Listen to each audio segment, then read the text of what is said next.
Service national universel obligatoire. Pour qui? Ce que l'on sait. Service national universel, le SNU sera-t-il vraiment contraignant pour tous les jeunes? À quel âge va-t-il falloir le faire? À quoi va-t-il vraiment ressembler? Premiers éléments de réponse. Mis à jour le 27 juin 2018 à 12h54, Emmanuel Macron doit, à l'issue du Conseil des ministres, annoncer ce mercredi 27 juin le démarrage du service national universel à l'horizon 2019. Mais certains éléments sont déjà connus. Après de multiples questions, échangées et travaux parlementaires, le chef de l'État semble-t-il tranché. Ce sera un mois de service national obligatoire, aux alentours de l'âge de 16 ans, avec un volet volontaire par la suite, une information qui a été confirmée ce mardi 26 juin 2018 par le porte-parole du gouvernement, Benjamin Griveaux.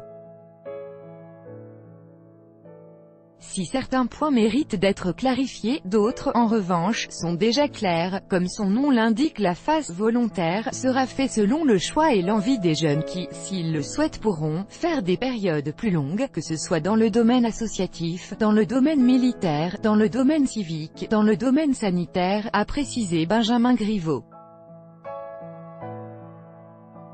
Le mois de SNU devrait être lancé dès 2019, les modalités de ce nouveau projet doivent être décidées de façon collégiale, rapporte BFM TV, avec les jeunes, leurs parents, les enseignants et les collectivités, au sein d'une grande consultation numérique. Une consultation qui sera mise en place dès l'automne prochain, croit savoir Les Échos.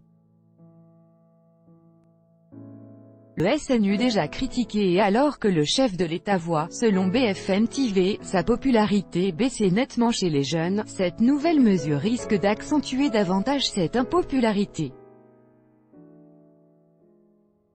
La présidente de l'UNEF, Union nationale des étudiants de France, Lila Leblas, s'est déjà dite, au micro de RTL, opposée au service national universel, car ce projet serait en totale déconnexion avec les aspirations et besoins des jeunes.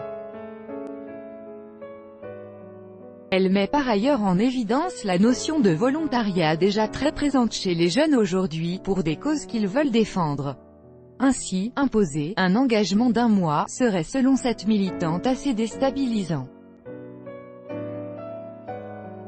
Enfin, pour Lila Leblas, ce service national obligatoire est un aveu de l'échec du gouvernement, qui souhaite rattraper en un mois ce que n'a pas réussi à faire l'éducation nationale en 5, 6 et 10 ans pour des jeunes. Nombreuses sont les associations de jeunesse qui sont, par ailleurs, contre le projet. Dans une tribune publiée dans le journal du dimanche, 15 organisations s'opposent frontalement à la campagne d'Emmanuel Macron de créer un service national universel et obligatoire. Ces associations soulignent le caractère contraignant du SNU. Parmi les syndicats, on retrouve notamment la FAGE, Fédération des associations générales étudiantes, le SGL, Syndicat général des lycéens, l'UNL, Union nationale lycéenne. Tous fustigent des incohérences du projet. Pour certains, le service national universel peut, cependant, beaucoup apporter aux plus jeunes. Au programme notamment, BAFA, Premier secours et instruction civique. Des enseignements pratiques dont l'objectif est d'inciter la jeunesse à s'investir davantage pour le pays. Et si le caractère obligatoire dérange certains jeunes, d'autres en revanche voient ce projet comme un moyen d'aider les décrocheurs scolaires. Enfin, le projet du service national universel affiche l'ambition de faire acquérir un corpus de valeurs citoyennes et de solidifier la résilience de la nation. Que dit le rapport du gouvernement sur le service national universel? Le groupe de travail initié par l'Élysée pour définir les cadres du futur service national universel SNU en France a remis ses conclusions au gouvernement le 27 avril dernier. Selon les Échos qui ont obtenu une copie du dit rapport, en voici les enseignements principaux quant aux recommandations formulées par le groupe de travail des jeunes susceptibles de participer dès l'âge de 15 ans au dispositif du service national universel. Le SNU aurait lieu après la classe de 3e. Le dispositif serait organisé en 2 ou 3 temps, une première étape de 15 jours dite de cohésion en hébergement collectif et pendant des vacances scolaires, une deuxième phase de projet collectif, également sur 15 jours mais cette fois majoritairement sans hébergement. Aux 2 périodes de 15 jours obligatoires décrites ci-dessus s'ajouterait une potentielle période d'engagement volontaire de 3 à 6 mois. À effectuer avant l'âge de 25 ans, à l'image du service civique qui pourrait s'intégrer dans cette 3e phase, il s'agirait d'un temps qui à contrario des 2 premiers pourrait comporter une indemnisation. Définition du service national universel. En mars 2017, le candidat Macron avait promis le rétablissement d'un « service national obligatoire et universel » SNU, sur une durée d'1 mois et pour l'ensemble d'une classe d'âge. Objectif, créer un brassage social et favoriser un partage des valeurs de la République avant l'entrée sur le marché du travail.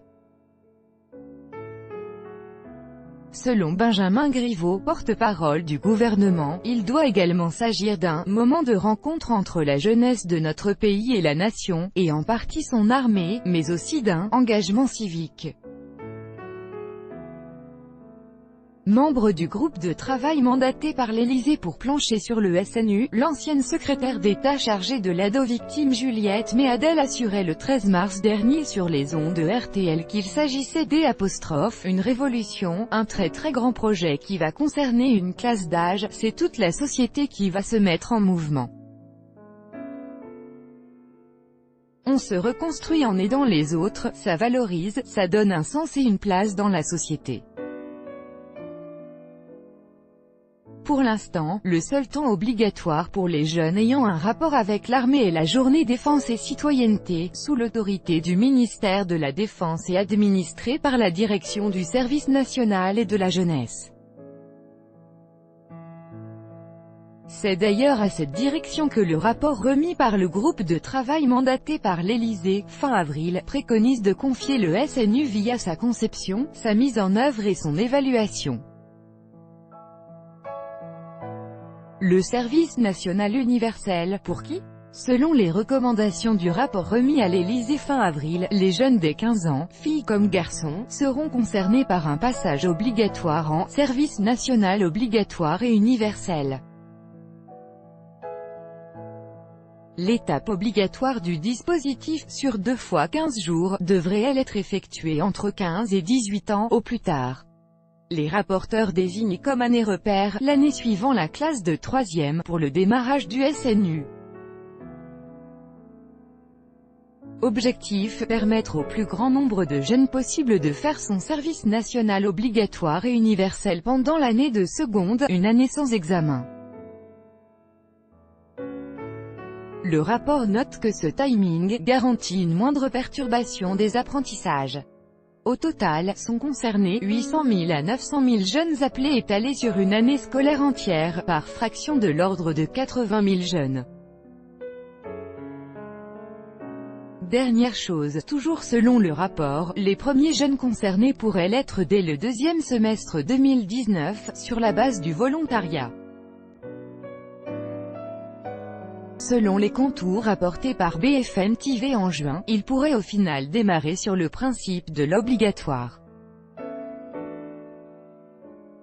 Le service national universel sera-t-il obligatoire? Le caractère obligatoire du service national universel a déjà été annoncé par Emmanuel Macron, qui disait alors souhaiter que cette partie obligatoire s'étale sur 3 à 6 mois. Or le rapport remis par le groupe de travail dédié au SNU le 27 avril dernier fait désormais mention d'une phase obligatoire de 2 par 15 jours, soit un mois, une annonce confirmée par Benjamin Griveaux, le porte-parole du gouvernement, le 26 juin 2018. Une phase de volontariat de 3 à 6 mois pourrait s'y ajouter, potentiellement indemnisée. Quand sera mis en place le service national universel? Quand verra-t-on débouler le service national universel? La mise en place est-elle pour 2019-2020? Dans ces eaux-là a priori, puisque Juliette Méadel, membre du groupe de travail créé pour élaborer le dispositif d'un service national universel, parlait le 13 mars 2018 d'une mise en place, le plus rapidement possible, avant la fin du quinquennat.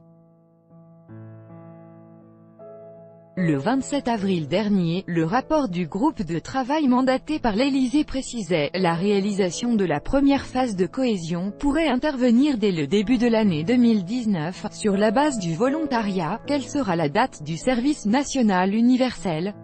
À quelle date de leur cursus les jeunes concernés devront-ils s'acquitter de leur service national universel ?» C'est après la classe de 3e, en seconde, une année dépourvue d'examen, que se situe pour l'instant la date du service national universel obligatoire.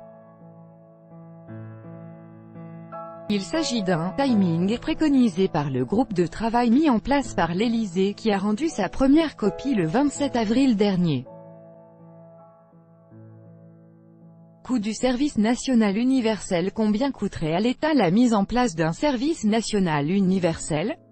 Dixit le rapport du groupe de travail remis à l'Élysée fin avril, le coût budgétaire total ne devrait pas dépasser quelques milliards d'euros. Mais le rapport reste flou quant au coût précis, soulignant pour autant qu'il s'agit d'un investissement collectif justifié, soutenable et maîtrisable. D'après un membre de la commission des finances de l'Assemblée nationale relayé par Le Figaro, le député LR François Cornu-Gentille, membre de la commission des finances de l'Assemblée nationale, les coûts d'infrastructure pourraient atteindre à eux seuls jusqu'à 15 milliards d'euros. Si on veut accueillir les jeunes, mixer les populations, les gérer sur un site, il faudra rénover, réhabiliter d'anciens sites, voire construire. Pourtant, au dire du président Emmanuel Macron le 13 février dernier, au cours d'une rencontre avec l'association de la presse présidentielle, ce service aura un coût mais je ne pense pas qu'il soit prohibitif.